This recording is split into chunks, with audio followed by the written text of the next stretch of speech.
এগিয়ে যেতে হলে জীবনে চলার পথ, এগিয়ে যাওয়ার পথ, ভালো কিছু করার পথ, পজিটিভ থাকার যে রাস্তা, সেগুলোতে পা দিতে হলে, সেগুলোকে চলতে থাকতে হলে জীবনের কিছু কুঅভ্যাস, বদঅভ্যাস বা খারাপ অভ্যাস যাকে বলি, যেগুলো আমাদেরকে আটকে রাখে, ধরে রাখে, পিছিয়ে দেয়, টেনে ধরে। অনেকে বলে না যে আমাদের দেশে সাধারণত কেউ একজন এগিয়ে যেতে চাইলে পেছন থেকে তাকে টেনে নামিয়ে দেয়া হয়। এটা এক ধরনের মানুষ যেমন করে, তেমনি নিজের কিছু খারাপ অভ্যাসও এগুলোর জন্য দায়ী।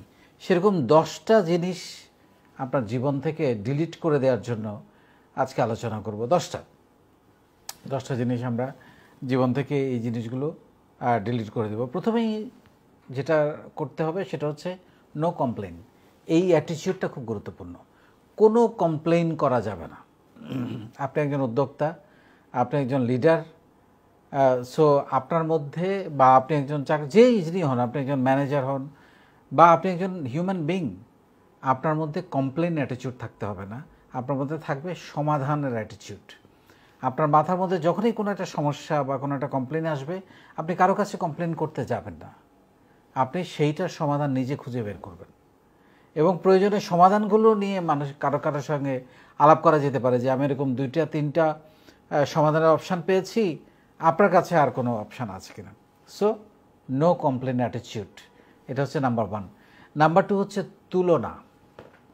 আমরা অনেক সময় নিজের সুন্দর জীবনটাকে অশান্তিতে ভরে ফেলি, নানা রকম তুলনা করে ফেলি। ওর এটা হয়ে গেছে, আমার এটা নাই, ওর আছে, আমার কেন নাই, আমি কেন এটা হতে পারলাম না, ও কেন এত তাড়াতাড়ি এত টাকার মালিক হয়ে গেল, ও কিভাবে এতগুলো ব্যবসার মালিক হয়ে গেল, ও কিভাবে এত বড় চাকরিতে ঢুকে গেল। তুলনা, ভাই, তুলনা হয় নিজের সাথে। একটা মানুষের তুলনা কখনো আরেকজন মানুষের সাথে হইতে পারে না। প্রত্যেকটা মানুষ আলাদা, তার জন্ম আলাদা, তার বেড়ে ওঠা আলাদা, তার বড় হওয়া আলাদা, তার শিক্ষা আলাদা, তার বাবা মা আলাদা, সব কিছু আলাদা। তা আপনি কেন তার সাথে তুলনা করছেন? আপনি তুলনা করবেন নিজের সাথে, যে গতকাল থেকে আজকে আমি আরেকটু বেটার কতটা হয়েছি, গত 1 মাসে আমি আরেকটু বেটার কতটা হয়েছি, গত 6 মাস আগের আমি আর এখনকার আমির মধ্যে পরিবর্তন কতটুকু, গত 1 বছরের আমি আর এখনকার আমি কি একই? তাহলে বোঝা যাবে যে আপনার এই তুলনায় আপনি অনেক পিছিয়ে আছেন। যদি একই থাকেন বা পিছিয়ে পড়েন, আপনার পরিবর্তনটা ওইখান থেকে বের করতে হবে, নিজের সাথে তুলনা। শুধু অন্যের অর্জনে নিজের খুশি কেড়ে নেয়া, কার কি হলো আমার সেটার জন্য আমার জীবন শেষ, তারপরে রেজাল্টের পিছনে। হ্যাঁ ভাই, পরিশ্রমটা দেখেন আপনি। আমরা সবসময় ওই যে পরীক্ষার রেজাল্টের মতো রেজাল্টের পিছিয়ে ছুটছি এবং ভুল মানুষকে ফোকাস করা। এই যে আপনি যখন তুলনা করবেন তখনই আপনি ভুল মানুষের ফাঁদে পড়বেন। নিজের সাথে তুলনা করেন। নাম্বার 2। 3 নাম্বার হচ্ছে আপনার যে কোনো রকমের হেরে যাওয়া, পড়ে যাওয়া, লস হওয়া, ব্রেকআপ হওয়া, ভেঙে পড়া, এইটার জন্য আপনি অন্য কাউকে ব্লেম দেবেন না, নিজেকে। আমার কথায় ভুল ছিল, কাউকে ব্লেম দেওয়া যাবে না যে ওর কারণে আমার এটার হয়েছে, ওর কারণে আমার রেজাল্ট ভালো হয় নাই, ওর কারণে আমি ফ্লাইট মিস করেছি, ওর কারণে আমি এই টেন্ডারটা পাই নাই, ওর কারণে আমার চাকরিটা হয় নাই। স্ট্রং, কোনো কারণ নাই, কোনো মানে কাউকে কোনো ব্লেম দেওয়া যাবে না।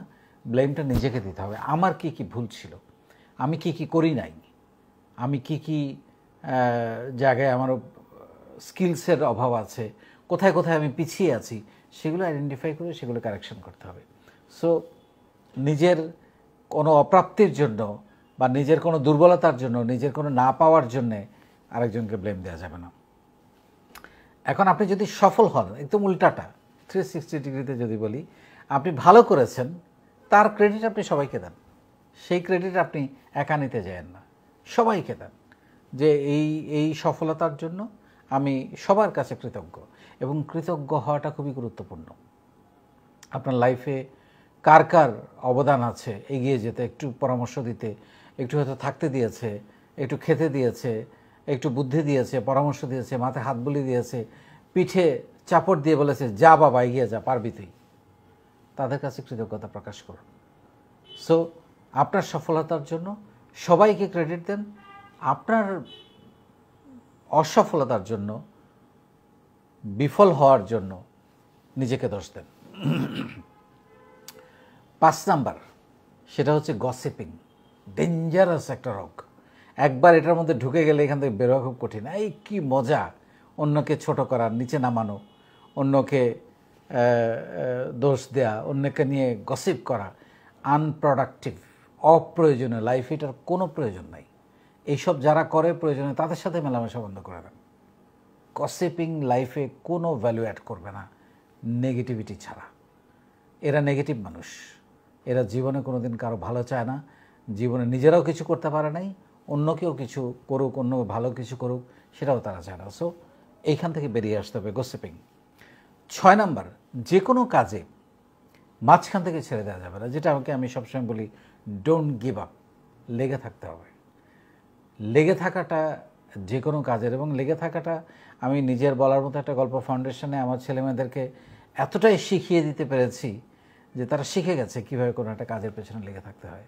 এবং আমরা তো গত 7 বছর 2 মাস ধরে প্রায় এই প্রশিক্ষণ দিয়ে যাচ্ছি টানা বিরতিহীনভাবে লেগে থাকে, এবং সেটার রেজাল্ট আজকে আমরা পাচ্ছি। প্রায় 19 লক্ষ মানুষ এটার সঙ্গে কানেক্টেড। আরেকটা হচ্ছে নির্ভরতা। এইটা হারানো যাবে না। মানে আপনাকে নির্ভর করা যায়, আপনাকে বিশ্বাস করা যায়, আপনার উপর নির্ভর করে কোনো একটা সিদ্ধান্ত নেওয়া যায়,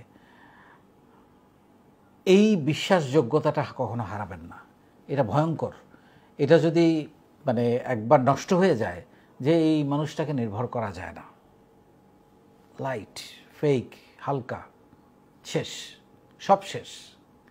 সো আপনাকে যাতে বিশ্বাস করা যায়, নির্ভর করা যায়, আপনার উপর ডিপেন্ড করা যায় যে হ্যাঁ এই লোকটাকে যদি আমি এই কথাটা বলি উনি অন্য কাউকে বলবে না, এই লোকটাকে যদি আমি এই কাজটা দিই এটা নিশ্চিতভাবে হয়ে যাবে, এরকম একটা ডিপেন্ডেবল চেহারা, ইমেজ জীবনে তৈরি করেন। খুব গুরুত্বপূর্ণ, খুবই গুরুত্বপূর্ণ। আই টেল ইউ, এটা খুবই গুরুত্বপূর্ণ। অন্যের বিরক্তির কারণ না হওয়া। আমরা নানান কারণে ইরিটেট করি মানুষকে, কথা বলার সময়, ইন্টারাকশনের সময়, কমিউনিকেশনের সময় মানুষকে নানানভাবে ছোট করে, অপমান করে, তুচ্ছতাচ্ছিল্য করে, হালকা করে কথা বলে ফেলি। এটা অনেকটা বিরক্তির কারণ হওয়া। বা রিপিটেশন, একই কথা বারবার বলতেই আছে, থামে না। টপিক একটা শুরু হয়েছে, সো সেই টপিক আর থামতে চায় না। এটা অন্যের বিরক্তির কারণ যেন না হন, এটা খেয়াল রাখবেন সবসময়। 9 নাম্বার যেটা, সেটা হচ্ছে অদক্ষতা। এটা ডেঞ্জারাস। মানে কেউ যদি বুঝতে পারে আপনি স্কিলড নন, আপনি কোনো বিষয়ে আপনার কোনো দক্ষতা নাই, আপনি সুন্দর করে কথা বলতে পারেন না, আপনি ভালো কমিউনিকেশন করতে পারেন না, আপনার মধ্যে লিডারশিপ কোয়ালিটি নাই, আপনার মধ্যে ইমোশনাল ইন্টেলিজেন্ট নাই, আপনার মধ্যে কি বলে এটাকে, যে কোনো একটা বিষয়ে ইংরেজি বলেন বা ডিজিটাল মার্কেটিং বলেন, বা যে আপনি যে কাজটা করেন, অ্যাকাউন্টিং বলেন, সেলস বলেন, মার্কেটিং বলেন, যেই কাজটা আপনি করেন সেই ব্যাপারে আপনার কোনো দক্ষতা নাই, এটা যদি কেউ একবার বুঝতে পারে, ডেঞ্জারাস, মানে আপনার শেষ। সো অদক্ষতাটা নিজের জীবন থেকে ডিলিট করে ফেলতে হবে। রাখতে হবে কি, দক্ষতা।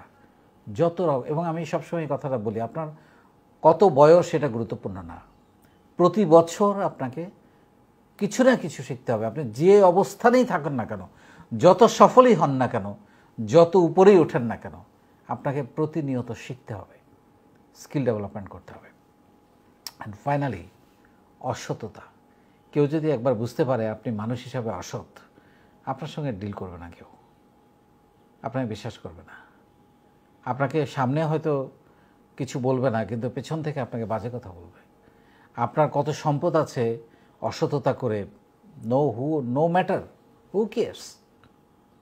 কিন্তু আপনি এই পরিচয়টা আপনাকে বিদীর্ণ করবে, আপনাকে ধ্বংস করে দেবে, মানুষের কাছে বিশ্বাসযোগ্যতা হারাবে। আপনার এই সম্পদের ভ্যালু জিরো যদি এটা অসৎ উপায়ে অর্জন হয়, জিরো।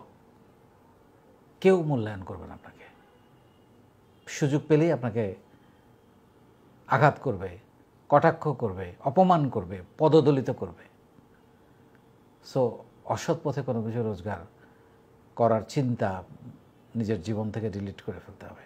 সো এই 10টা জিনিস আমি আজকে আপনাদেরকে বললাম, এগুলো যদি মেনটেন করা যায় আমার মনে হয় যে জীবনে ভালো থাকা, এগিয়ে যাওয়া আর পথগুলো অনেক সুগম হয়। এবং সবচেয়ে বড় কথা হচ্ছে যে নির্ভেজাল খুশি থাকা যায়।